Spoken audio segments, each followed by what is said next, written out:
Imagine living in a kindergarten full of normal kids, but in reality, the whole place is filled with deadly spirits, and you are the only one who can see them as they plan to kill one child after another. You try to protect everyone, but no one believes you, until the day comes when the ghost decides to reveal itself in front of everyone and begins the attack. And at that moment, you are forced to reveal a dangerous secret you have hidden your entire life, that you are not an ordinary human, and that your power can destroy every spirit in front of you. Without taking much of your time, drop a like and subscribe to the channel so we can reach 1,000 subscribers.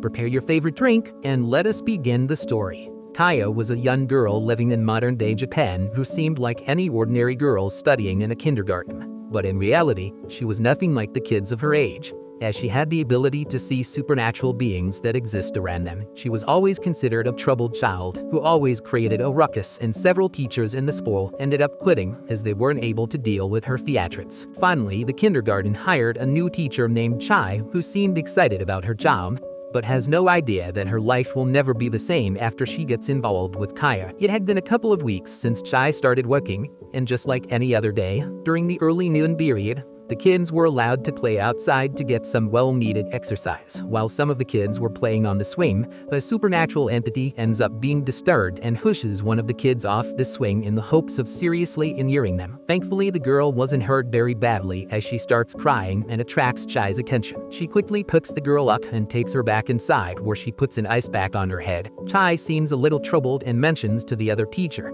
that maybe they should restrict the kids from playing on the swing, as this is the 5th swing-related injury this very week. The blue-haired teacher tells her to chill out as kids are bound to get scratches and scrapes while playing outside, and it's not a big deal. Chai isn't completely satisfied by that, but before she could argue, she hears voices coming from the playground and immediately rushes to see if everything is alright. A bunch of kids immediately run up to her and told her that Kaya has picked a fight with one of the students once again. It turns out that one of the boys wanted to play on the swing next, but Kaya stood in front of him and told him that she wouldn't let him get on the swing. The boy argues that it's his turn, as he was waiting in the line, but Kaya looks at him with dead eyes, claiming that she doesn't care about all that, and no matter what, she won't let him get back on the swing. Chai immediately intervenes, telling Kaya to back off as she can't just hog at the space and tell her friends that they can't play on the swing. Kaya starts pouting and looks down, while the other teachers discuss how Chai has been tasked to take care of Kaya personally, as she is the problem child of the group,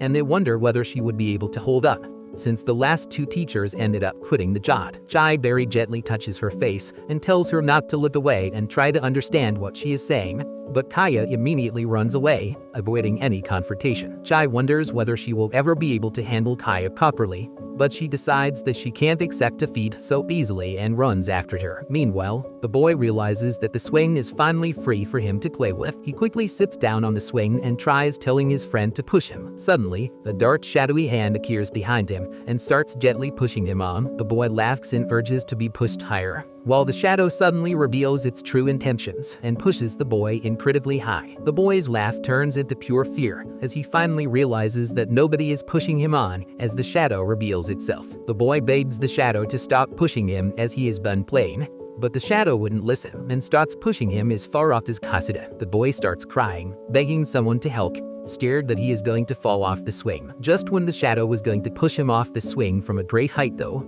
Kaya intervenes and grabs the chains of the swing with all her might, stopping it abruptly, causing the boy to fall off the seat. Because of Kaya, the boy only drops from a very short distance and doesn't get hurt. But when he looks up, he sees Kaya ominously staring at him as she tells him to move away. As it's now her turn to play, the boy angrily asks whether it was for pushing him on the swing and calls her mean for pushing him so much, claiming that he could have gotten seriously hurt. Kaya, however, doesn't really seem to care as she jumps on the swing and commands the shadow to push her. Suddenly, Kaya starts swaying on the swing, higher and higher at each pass, and that's when the boy realizes that something is very seriously wrong, as there is nothing behind Kaya, so how is she getting pushed? Kaya keeps going higher and higher, but tells the shadow to push her even more.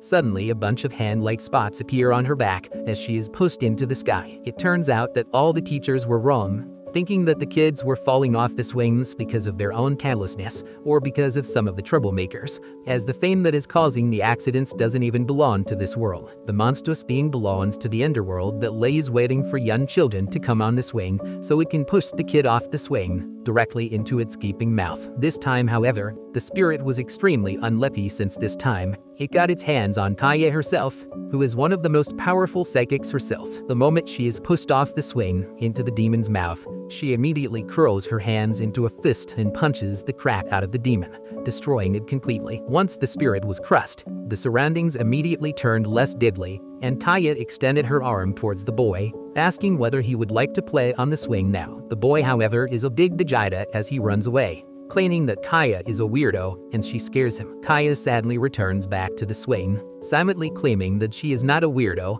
and just wanted him to be safe. Unknown to her, Chie has witnessed everything that just happened, as she stands there scared, unable to believe what the hell she just witnessed. A couple days pass by since that incident, when one morning, the other teacher Mizu gets a call from one of the parents that their daughter has contracted a fever and won't be attending the school for a few days. Mizu tells Chie about it, and she wonders whether it could be a bad case of common cold, when suddenly she hears a bunch of shouting and runs in to see Chie and one other girl fighting over a book. Chie grabs the book and tries to shake Chie off, telling her to let the others read the book as well, but Chie grabs onto it like a snail and refuses to let go. The other girl finally has had enough and walks away, telling Chie that she is a horrible person and not her friend anymore. Exhausted, Chie turns towards Chie, asking whether she really wanted to read that book so much. But to her surprise, Chie is already gone, with the book lying on the floor. She lets out a sigh, telling Mizu that she has absolutely no idea how to read Chie's mind.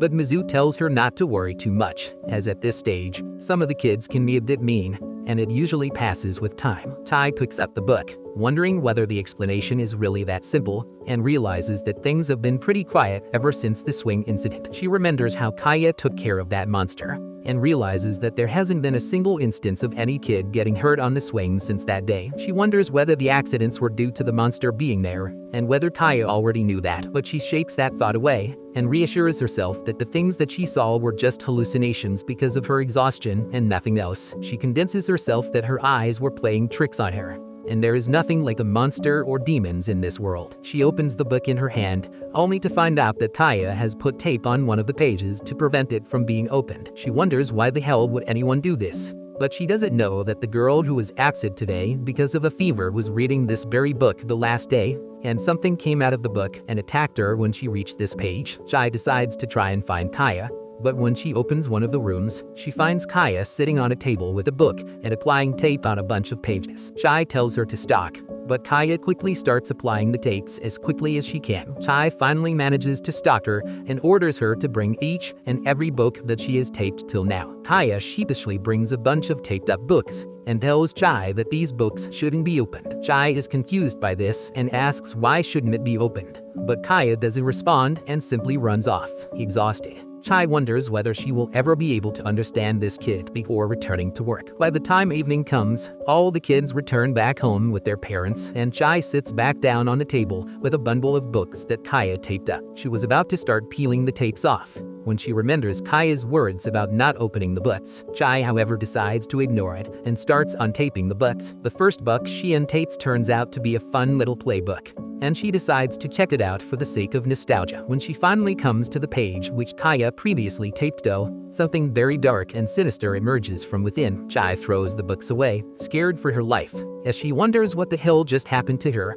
But her horrors were not about to end so quickly. A dark specter comes out of the page with its face covered and starts walking towards Chie, who is too scared to move from her position, silently screaming as no voice comes out of her throat. The dark being rushes close to her and reveals his devilish face, but before he can attack her, Chie appears out of nowhere and smacks the monster on the head with one of the bullets. Chie struggles to find her voice as the specter disappears from the room, while Chie tells her that this is the reason she told her mouth to open it. Chie looks at her unbelievably and asks whether she already knew that this would happen if the book was opened, and Chie nods her head in agreement. Chie realizes that her assumption was correct, and her eyes didn't play any tricks on her. Chie has been trying her very best to protect every single kid in this kindergarten from these monsters. She asks Chie, when did it all start? But before Chie can reply, Another worker in the school tells Kaya to come back to the waiting room as Chie is busy right now. Before going though, Kaya waits at the other books and tells her that those books have all been infected by the same specter. Hearing this, Chie decides not to take any chances and secretly gets rid of it. But the best place this absolute imbecile could find to hide the books was at the front gate of the goddamn school in plain view of everyone. Within 5 minutes, the stack ends up being picked up by the principal, who can't see so much wastage and decides to donate these books to a bookstore instead. The next morning, Kaya gets ready to leave for school with his dad, who complains about his head feeling heavy. Kaya looks up at him, realizing that a demon has been weighing him down all this while. She simply touches his head, which destroys the monster, and her dad immediately feels better. On her way to school, Kaya spots a myriad of monstrous creatures, looking for hosts to torment, but she ignores all of them and reaches school. In the very first period, one of the boys gets stuck in one of the toilet stalls, screaming and crying for help, till Chie bails him out of there. Not to take any chances, she closes the stall down for repairs and tells everyone to stay away from the stall. Kaya watches the stall when one of the girls rushes in, claiming that no other stalls are empty. Kaya tells her that she can't use that one, but the girl ignores her and rushes in. Once she was done, she tries to unlock the door and realizes that she is totally stuck inside. She cries and pleads for someone to help her, but no one comes, while a monster appears behind her, ready to devour her. Thankfully for her, Kaya opens the door at the last moment and tells her to run away right now. With her gone, Kaya goes inside and slams the monster back into the toilet and flushes it down to the depths of hell where it once came from. Unfortunately, Mizu appears just then, and to her it looks like Kaya created a bunch of mess. She starts scolding her, asking why the hell did she do this, but Kaya doesn't say anything, scared that if she tells her the truth, even she will call Kaya insane and make fun of her. Thankfully, Chie arrives at the last moment and tells Mizu that it was actually her fault, as she was trying to fix it and ended up breaking it instead. This ends up getting her a punishment to clean the bathroom. Kaya is surprised and asks why did she cover for her, and Chie surprises her even more, telling her that she believes in Kaya and knows that she is trying to protect the other kids, so Chie will do her part and protect Kaya. This was the very first time that someone acknowledged Kaya's efforts. Right then, the girl who got stuck in the stall also arrives and tries to apologize. At first, Kaya is annoyed, but when the girl thanks her for the help and apologizes again, Kaya ends up forgiving her. That evening, she returns back home with her father and immediately rushes up to see her mom. But when she opens it, she only finds the deadly specter preventing her from entering the room. Sad and defeated, Kaya returns back downstairs, knowing that no matter how strong she is, the one person she can't help is her own mom, as the demon in control of her is too strong for even Kaya to handle. A couple days pass by without any incident. But then a new student joins their group, and every day when they learnt the rules about how to walk on a road,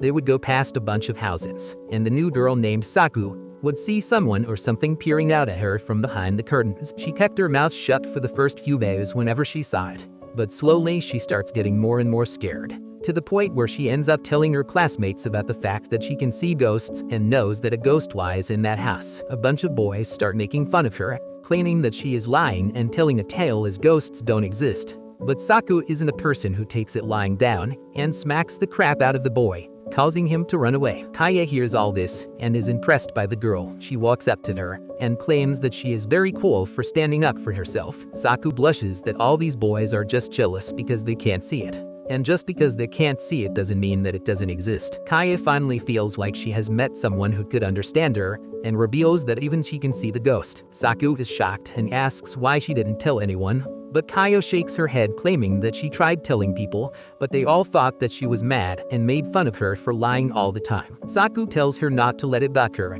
and she should just dab on them haters. Kaya smiles, happy that she might finally make a real friend. Saku tells her that maybe if they find a ghost and show it to everyone, then they won't have any other choice but to believe that ghosts do exist in real life. The next morning, when they were practicing on the road, Saku holds Kaya's hands and tells her that at the next corner there's a house, and they need to look at the upper window of the house where she will be able to see the ghost hiding behind a curtain. Kaya nods her head, but as they turn to the next corner, they have no idea that they are already being followed by a demonic shadow. Right on cue, when they look up at the first floor of the house, they both see an entity hiding behind the curtains, but Kaya realizes that Saku isn't reacting to the ghost, which just appeared in front of them. The demon starts screaming at Saku to stop staring at her, but it's obvious that Saku can't see it yet. Kaede decides to deal with it and destroys it with a single punch. Saku gets jump-scared by the sudden movement, but still has no idea what just happened. While Kaede asks whether she is okay. To her surprise, when Kaede looks up once again to the window, she sees that the thing is still there, peering through the windows directly at them. Noticing that Kaede and Saku are missing from the group, Chie retraces her steps and asks them why are they standing in the middle of the road. Kaede simply points to the window and tells Chie that she just destroyed the ghost, but the thing in the window is still there. Chie follows her finger and her blood runs cold when she sees an eye looking at her from the window. She starts sweating balls as she realizes that something is very wrong and calls for help. Later on that day, Kaede and Saku don't really understand the gravity of the situation, as Saku excitedly tells everyone that even Kaede and Chie saw the ghost today, which means that they are telling the truth. While Chie is shaden inside the staff row, Mizu tells her to take the day off if she wants, but Chie claims that she is worried about how Kaede and Saku are going to deal with it. It turns out that the person living in that house had been dead for a while by Dane ending themselves, but no one around had any idea about it. Once Chie noticed the telltale sign, like the putrid smell coming from the house, she called the police who took the body out and taped the entire premise as a site of investigation. A couple weeks pass by since that incident when one day the principal brings in a bunch of flyers detailing about Elon Musk approaching children in the parks since he wasn't invited to Epstein's Island. There have been growing cases of kids going missing in the area. One of the other teachers, named Hiro, claims that some of the locals believe that the kids are being taken by spirits, as one of the missing kids returned back after 2 days and claimed that he was with his mother the entire time. Chie gets a chill down her spine as she thinks about all the dangerous things happening nowadays. When the principal reminds Chie, Hiro, and Mizu that they have a field day today, so they need to make sure that the kids are safe and Elon Musk doesn't approach them. Once in the park, the teachers tell the students to always be nearby and stay on the lookout for weird old billionaires who try and talk to them. The kids promise to stay safe and start playing together, but Kaede is left alone to her own, as she simply sits on the ground and stares at the grass. But one of the kind girls called her out and takes off her cap before putting a flower crown on top of her hair. Kaede is delighted at that and tells the girl that the crown is beautiful and promises to return it. But the girl simply smiles and tells Kaede that she can keep the crown as her mother taught her how to make it so she can make more. Kaede thinks about how happy she must be with her mother and asks whether she can learn how to make them as well. The kind girl immediately agrees and takes Kaede a little deeper into the bushes to find some good flowers. Kaede gets engrossed and finally manages to find a white flower, but when she turns around to ask how many flowers will they need, she realizes that Yusu, the girl, is no longer around them. She immediately drops everything and runs into the woods to try and find her unknown about the fact that she is being followed. Chie, who is busy with the other kids, suddenly notices that Kaede and Yusu are missing from the playground and immediately gets worried about their safety. Meanwhile, Kaede ventures deeper into the woods, calling out for Yusu. When she finally stops her staring straight ahead, Kaede tells Yusu that they should return back to the ground, as the teacher warned them not to go anywhere alone. Yusu nods but claims that her mother was calling her, that's why she came here. Kaede was a little confused, but suddenly, Yusu's mother appears out of nowhere and grabs her arm, urging Yusu to come with her. At first Kaede didn't really grasp it, but soon she realizes that a demon is impersonating as her mother and nothing else. She quickly grabs a hold onto Yusu's hands and tells her that she can't go. Yusu is a little confused and tells her to let go as she wants to go with her mother. Kaede holds on tightly, claiming that she can't go no matter what. The demon starts playing tricks on Yusu to encourage her and starts drifting away, telling her to come quick before it's too late. Yusu gets annoyed and starts hitting Kaede on the head, telling her to leave her be, but Kaede takes all the damage like a total jack and holds on for dear life. Thankfully, Chie arrives right at the moment and notices a fat man hiding in the bushes behind them. She immediately jumps into motion and brands the fatty before slamming him to the ground and runs away with the kids under her arms. Yusu cries for her mom and Tai's arm, but Chie holds tight and runs while the man slowly gets up and starts walking behind him. Chie continues running and only stops when she arrives near the other teachers. Mizu is ready to scold her for disappearing, but Chie tells her that they need to return back to school as she just ran into the suspicious fat man who might be after the kids. Without any wasted time, the teachers guide the kids back to the stool, and once inside, Kaede tells the other teachers that the fatty didn't really hurt them or even talk to them, but there was something else which wanted to hurt them. She also told the others that Chie slammed the fatty to the ground, which worried Mizu as Yuzu kept repeating that her mom was there. Mizu asks Chie whether she is sure it's a man, and she didn't slam one of Yuzu's mom's friends. Chie tells her that it was definitely a man, and she didn't even see Yuzu's mom anywhere. The principal claimed that they can just drop the topic, as what's important is that none of the kids were harmed. She tells both Yuzu and Kaya not to wander off alone and always stay near the teachers from now on. Later that day, when Yuzu's mom came to pick her up, Chie asked her whether she was at the park today, and she straight up declined while Yuzu was swearing up and down that her mom was in fact there at the park. Later in the evening, just before leaving for her home, Chie hands Kaya on my mate, which is supposed to make an alarming sound when the cord is pulled. She tells Kaya to pull it if she ever gets approached by a stranger who she thinks is weird. By the time the sun starts setting, Kaya packs her bag and goes outside in the playground with some of her classmates when she suddenly spots her dad on the other side of the fence waiting at her. Kaya is surprised as usually her father comes from the main date, but her father tells her that they are going to take a shortcut today and urges her to follow him. The other kids are confused as they wonder why is Kaya talking to herself, when suddenly Kaya jumps the fence and starts going away. One of the boys try to stop her, but she claims that she would be fine as her father is here. But from the boy's perspective, we see that she is walking alone with just a vile shadow beside her. The boy is not as dumb as he looks as he immediately runs towards Chie, who is dizzy getting rizzed up by Kaya's actual dad, who is waiting at the front gate. He tells her that Kaya jumped the fence and went on her own just now. Her idiot father wants to flirt more with Chie and blames that she is just fooling around and will come back soon. But Chie is not a skake and immediately runs outside, knowing that Kaya is not the sort of girl to simply fool around. Meanwhile, in a different alley, Kaya also realizes that the person with her is not her father as the face starts contorting into something inhuman. Kaya immediately grabs the alarm and thinks about pulling the cord to notify someone, but she decides not to do that since she is already stronger. She flings the monster away from her. But suddenly, the monster changes into Kaya's mom, who starts doing her hair and everything. Kaya is so starved of her mom's affection that she is unable to stop herself from being wooed in by the thoughts of finally seeing her mom healthy and well. But the mother's face soon starts contorting as the monster gets Kaya right where it wanted her. Before the monster could attack though, the fatty springs out of hiding and sprays something in the face of the monster which spurts. The fatty tells Kaya to back off as this person is just a monster who has been abducting the children in this area. Angry at the fact that she got tricked by a ghost, Kaya swacks the monster into non-existence, while the fatty is left shocked at her strength. The fatty immediately claims that Kaya is much stronger than when he first met her. But Kaya has no idea what the hell is he talking about. Remembering the advice from Chie, she pulls the cord and raises the alarm, which brings Chie to her location. Chie notices the fatty and immediately gets ready to pulverize him today and send him back to the Eckstein Island, but Kaya blocks her path, claiming that the man is not a bad man. Fatty tells Chie that he is just paying Kaya back for saving his life when she was little.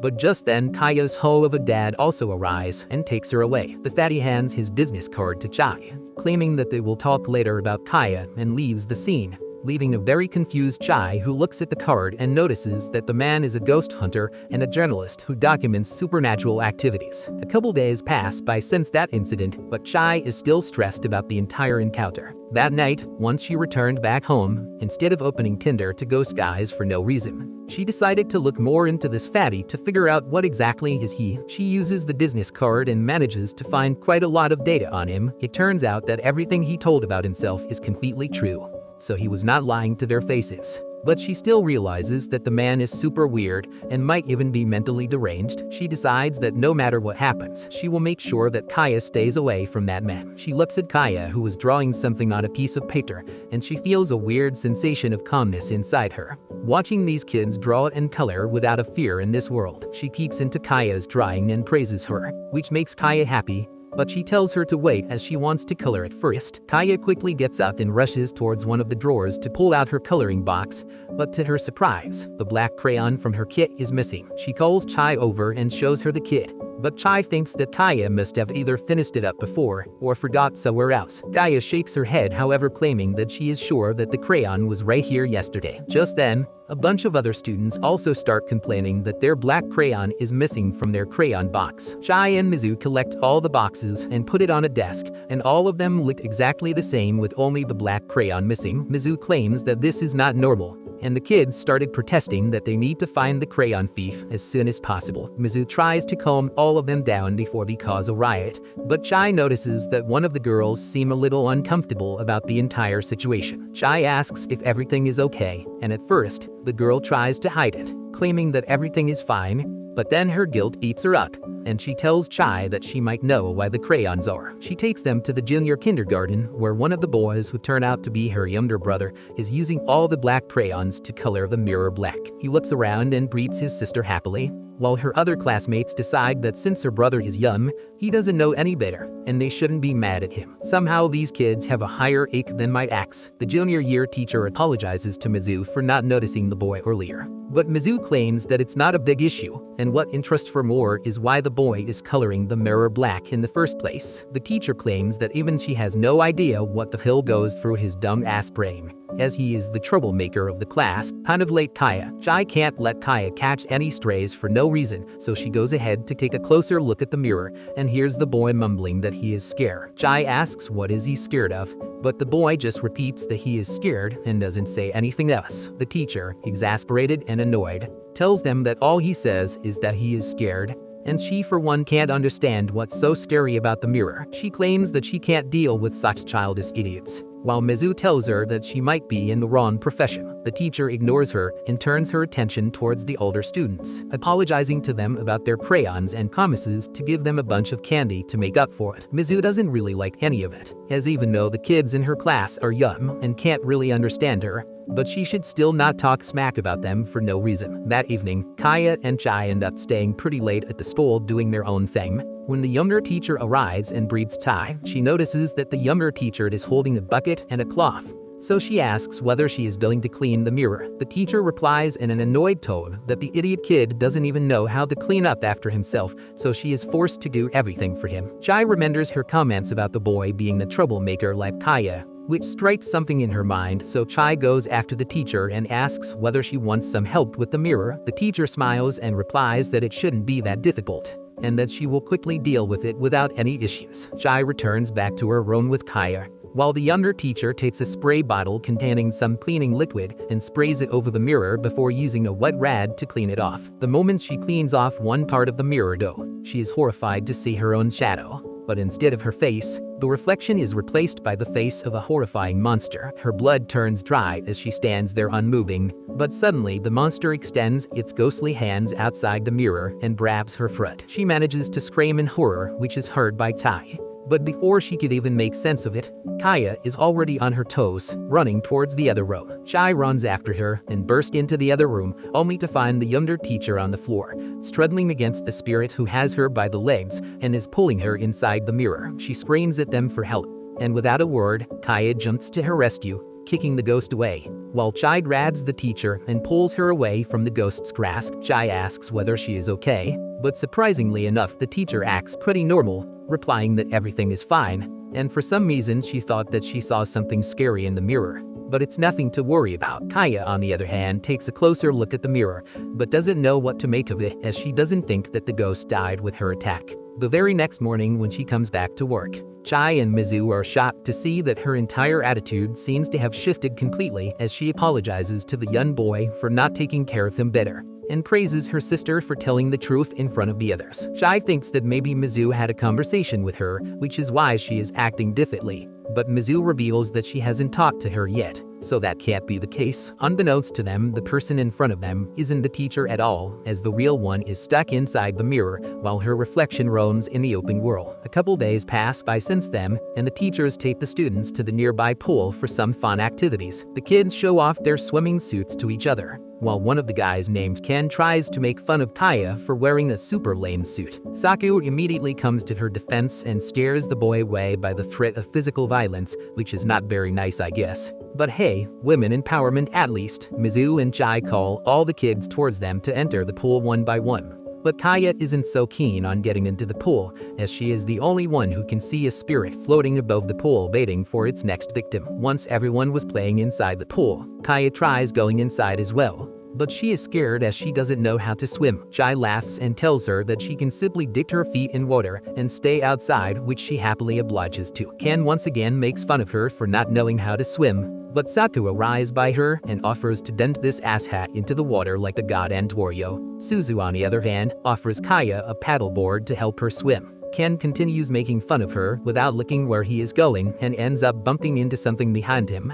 But when he turns around to his eyes, he sees nothing. Suddenly, the spirit decides to attack and pushes the boy inside the water, wrapping its tentacles around Ken and keeping him from thrashing around. Saku shouts at Ken to stop playing dumb as diving deep inside the pool is not allowed, but she gets no response from the boy. Unable to shout, unable to move, Ken tries to extend his hand towards Saku, who moves away without noticing him under the water. His vision slowly starts to blur as water fills inside him, but just before he could choke on the water, Kaya comes to the rescue with her paddleboard, smashing the spirit beneath her and saving Ken's life. The boy immediately comes above and starts breathing deeply, while the teachers, completely unaware of the situation, shout at them to stop playing around, and Mizu orders both Kaya and Ken to get out of the pool right this instant. Ken hesitantly starts walking towards the edge and grabs Kaya's board, pulling her with him. He has no idea what just happened, but somehow he knows that Kaya saved her from drowning Matt too when she herself didn't know how to swim. That evening, when the kids returned back to their homes, Chie was about to pack up and leave when a black car pulls up the front gate and Fatty rolls down the windows, telling Tai that she didn't give him a call. Chie goes on the defensive,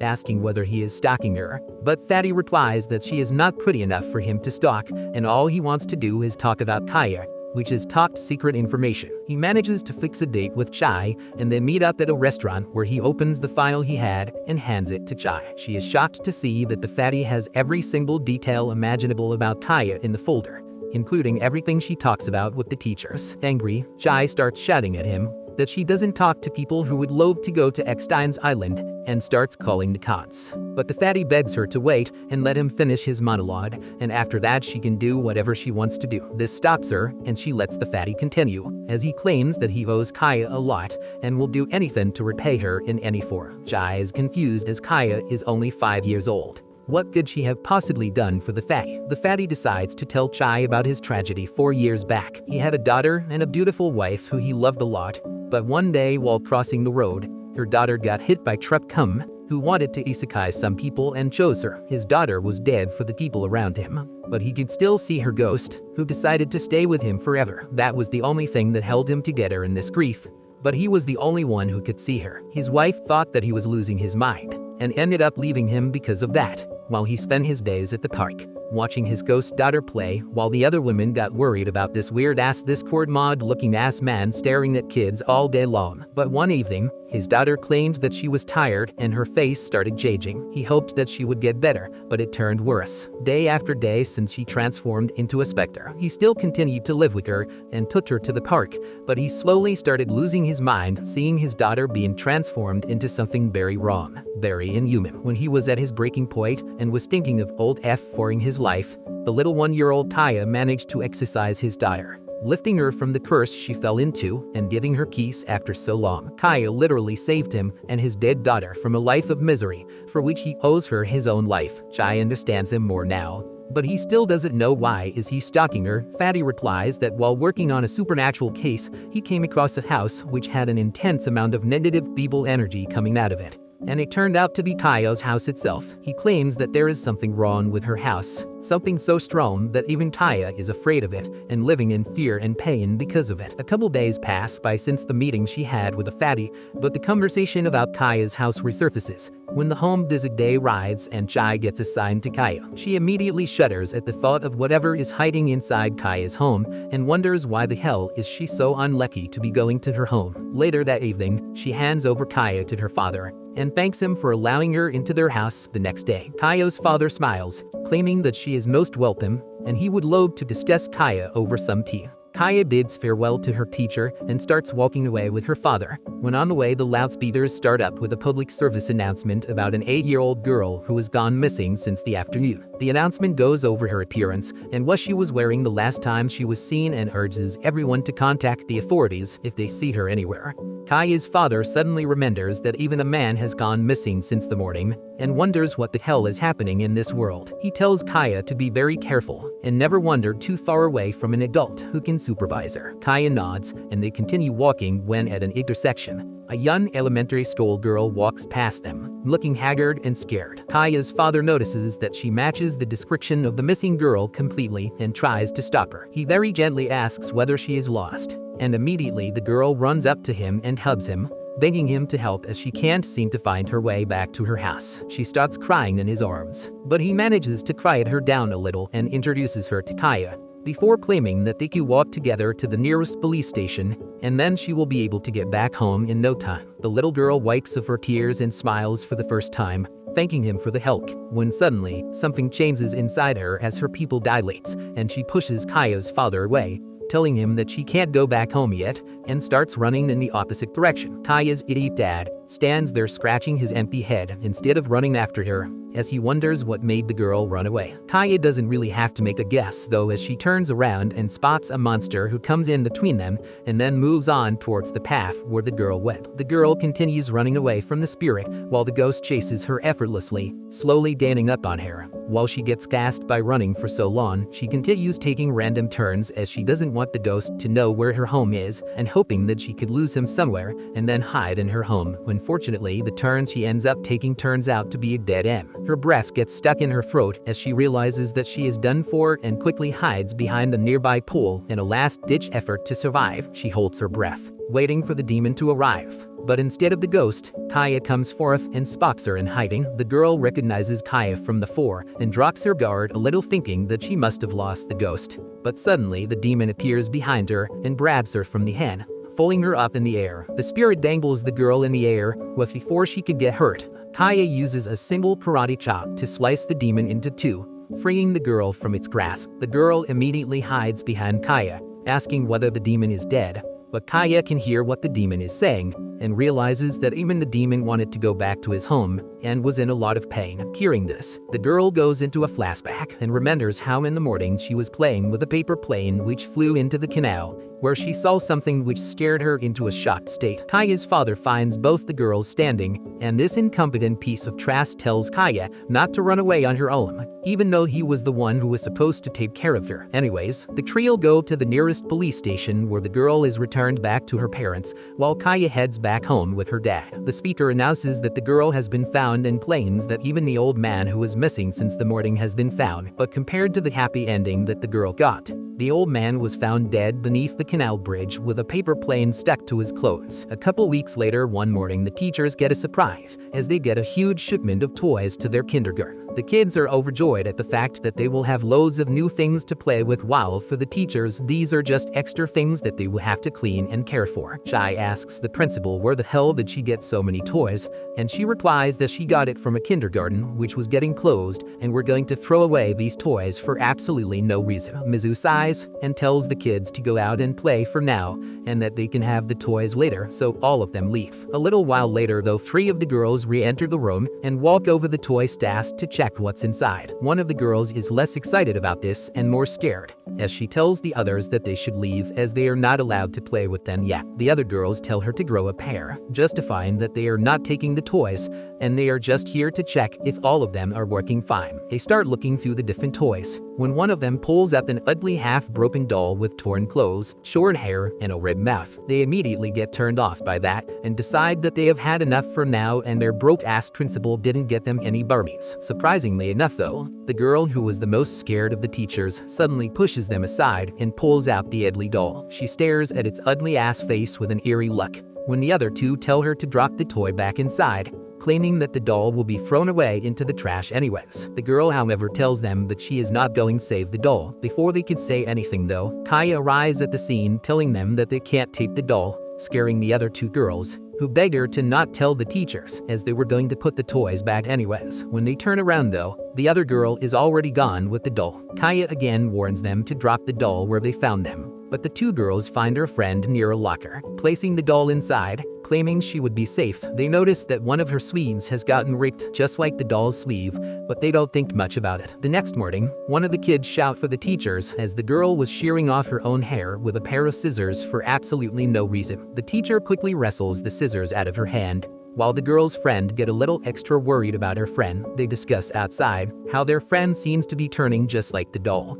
But they discard the thought, thinking that this is all just a coincidence. Suddenly, they hear kids shouting from inside the class, and they rush inside, horrified to see that their friend has somehow yanked one of her own teeth out, turning her entire face bloody, exactly like the doll. This all is too much to be a coincidence, so they run towards the locker only to find that the doll is missing. It doesn't take them long to find the doll though alongside their friend, whose face seems to be twisting and turning into a monstrous shape, just like the doll. The girls start crying, while their friend pushes the doll in their faces, claiming that even they should play with the doll. Scared, one of the girls smacks the doll away, and it falls near Kaya, who just arrived on the scene. Without a single word, Kaya rams the doll and slams it to the ground, as if she was Hulk, completely destroying the ghoul within and freeing the little girl from the trance. The girl falls to the floor and wakes up, not knowing where she is, while her friends tightly hug her. A couple days later, Chie finally decides to go on the home visit to Kaya's house and thinks again about the warnings that the fatty gave her about the house. Before she could think more about it though, she finds Kaya playing with a skipping rope in her front yard. She greets Chie and asks what is she doing here at this time. And Chie reminds Kaya that she had a home visit to her house planned for today, and that's why she is here. Kaya smiles and asks what is she going to do in the visit, and Chie replies that she is going to meet with her mom and dad and talk for a while. Suddenly Kaya's entire demeanor changes as she gets stiff and tells Chie that she can't talk to her mother. Chie is confused and asks why can't she do that. But Kaya refuses to elaborate and continues telling her that she can't talk to her mom. Before Chie can respond though, the front door opens and a ghoul emerges from within, calling Kaya inside. Kaya freezes in her place, while the ghoul walks outside towards Chie and breathes her. But from Chie's perspective, she can see Kaya's mom as is, and breathes her back before entering inside. Kaya is shocked as she doesn't understand how Chie can't see what she is saying. But Chie sits down on the table and talks to both the parents about Kaya and how she is in school. They have a long and hearty chat, after which Chie takes her leave, thanking them for hosting her, and starts walking back. Before she could even take one turn, a fatty appears in front of her like a Pokemon and starts asking how did the visit go. She tells him that the data is confidential and it went as it should have been since she didn't feel anything wrong with the house. Just then she realizes that she seems to have forgotten her pen back at Kaya's place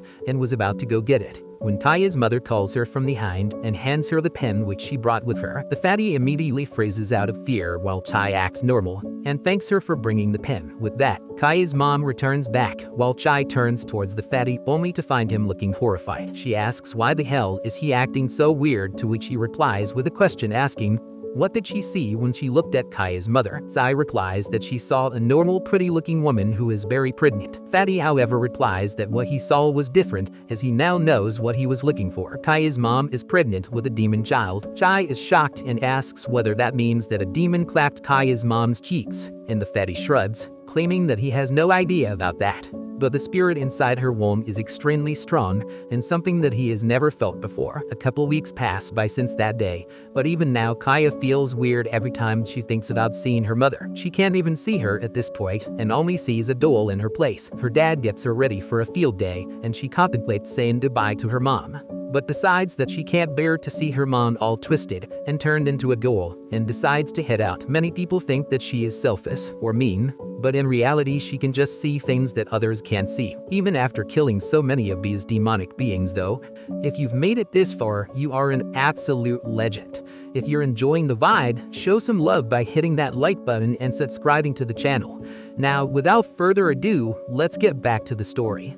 Kaya can't muster up the strength to get rid of the demon which has taken over her mother. Once at the school, all the students leave for the railway station where Mizu and Hiro have already assembled their kids. But Chie is having trouble getting everyone in line since this is going to be her first field trip with the students. While she is having trouble dealing with the kids, the fatty also calls her and starts explaining that he has dug out some new information regarding Daya's mother and wants to tell her. Chie tries to tell him that this is not a good time, but he completely ignores her and continues on his yapping about everything they know till this point. Chie can't deal with this at the moment, so she cuts her call abruptly and looks around to see that Mizu and Hiro have all their kids neatly in line. And while the kids under her supervision are roaming around like a bunch of idiots as some want snacks, some want to pee while some don't even know what the hell is happening. With the help of Mizu and Hiro, they somehow manage to get all the kids inside the train, and after counting them all they take a sigh of relief as one of the most stressful parts of the trick is finally over. While the kids were enjoying the scenery, an old man with a rotten face walks up to them and starts trash-talking literal kids about how they should be kicked out of the train since they don't even have to pay for tickets, while the trains run with the help of taxpayers' money. Hiro gets mad, as they have already paid for the group's ticket. She tells the old idiot with peanuts for brains that he can take their seats if they want.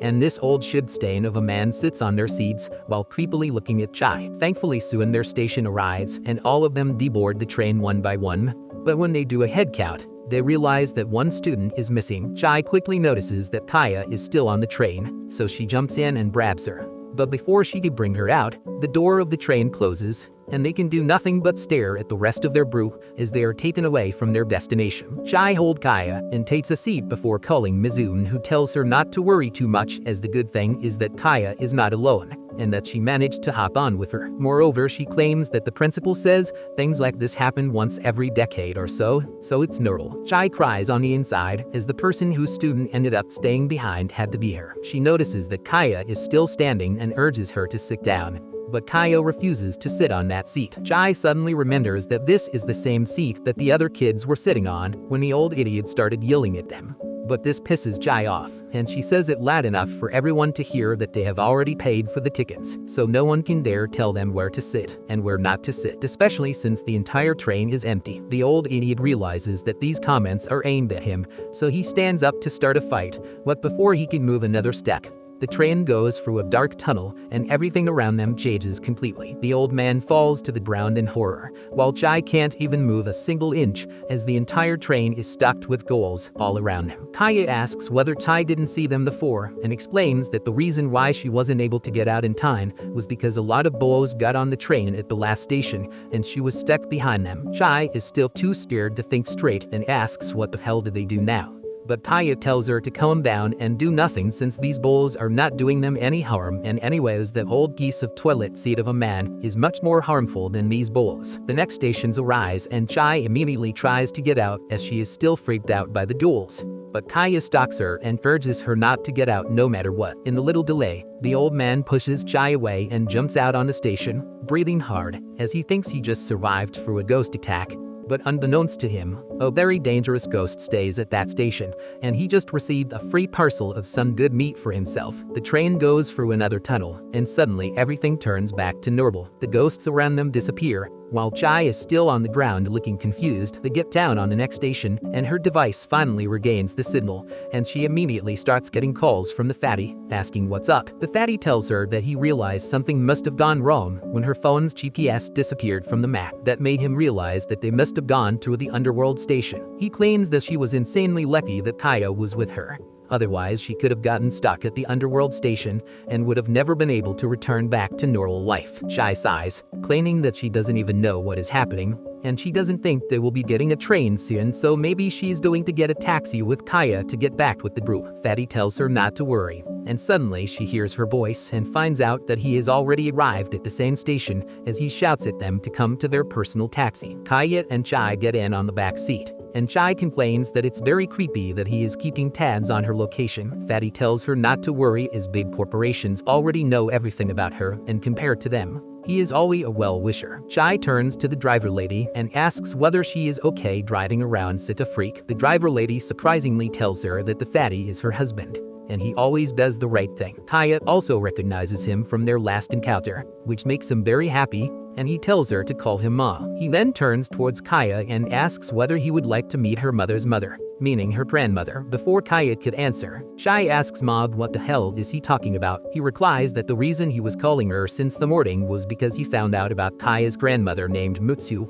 who had divine eyes, which can tell things that she had no idea of knowing. According to the legends, she even managed to locate the perp of a very vicious crime. He claims that since Kaya is related by blood to this woman, there is a good possibility that she might be able to give them some insight about what's going on with Kaya's mother. He claims that Mutsu lies right where the school has gone for the field trip, so they can easily pop in and say hello to Kaya's grandmother, and with her granddaughter around, Mutsu would be much chattier than before. Chie claims that she doesn't want to be an accessory in his bullshit.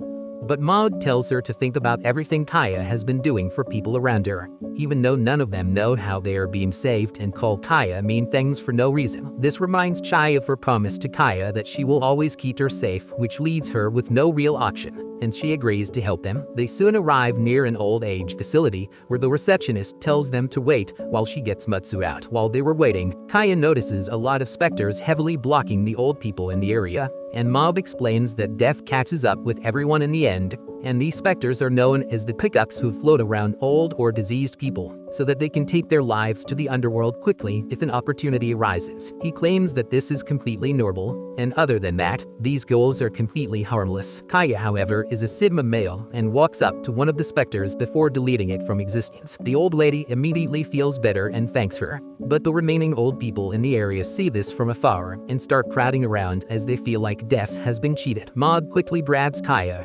claiming that they need to get out of here as soon as possible. The old people with death looming over them start chasing after Kaya on their wheelchairs, hoping that Kaya would send their goals away, as well as none of them want to die. Chie is confused about all this, but Maud explains that when people grow old and frail, they can very clearly see their death, and when Kaya removed the looming death from one of the ladies, the remaining people got agitated, wanting to get rid of their specters as well. He claims that even though these people are old, they are still dangerous in this agitated level, so they must keep them away from Kaya at all costs. He tells Chie to take Kaya and hide somewhere while he deals with these people, and immediately one of the old men grab his throat and start threatening him to bring out the girl who can send death away. Just when things were about to get out of control though, they all hear a voice and the cracking of a wooden cane on the ground as Mutsu walks through the hallway and tells the other old people to back the hill down and accept the fact that they are old. She claims that just by sending away the looming deathly specter over them doesn't mean that they will survive for longer now. It just means that now they will live in constant anxiety as they have no way of knowing when they can die. She tells them to accept their fate as they have already lived a full life. All the old people immediately get back into their senses, leaving Mob stunned. He quickly introduces himself and takes her to meet with Kaya. Mutsu had no idea that she'd even had a granddaughter, claiming that his own daughter is very heartless and is in no contact with her for several years now. They enter her room and find Chie and Tayo standing there, but something looks off. Mutsu takes one look at Kaya's dark face and immediately loses her composure completely. She screams in horror and her entire body starts trembling as she slowly makes her way towards Kaya and breaks her shoulders. Mutsu cries and apologizes to her, claiming that it's all her fault and begs Kaya to kill her if she wants but don't harm anyone else. Chie gets worried that this old woman has gone insane and tries to pull her off Kaya. But that's when she notices that Kaya looks different as she has a very vile smile on her face. It doesn't stay long though, as Kaya drops to the ground unconscious. Chie and Maud quickly put her back in the core, and a little while later she wakes up once again, but doesn't seem to have any memories about what happened. They finally reach the forest where all the teachers and the other students were waiting for them. Maud apologizes to Chie, claiming that he had no idea this would happen. While Chie walks away with Kaya as their field day begins, she suddenly gets a thought in her mind as she thinks that what if Kaya didn't lose her memories, but instead the person with them inside the old age home wasn't Kaya to begin with. But that's where this video ends. This was the full recap of every episode released so far. As soon as new episodes drop, I'll be covering them right away, so make sure you're subscribed with notifications on. Head over to the channel and check out our other recaps. There's plenty of epic stuff waiting for you. Go binge watch and enjoy. See you in the next one.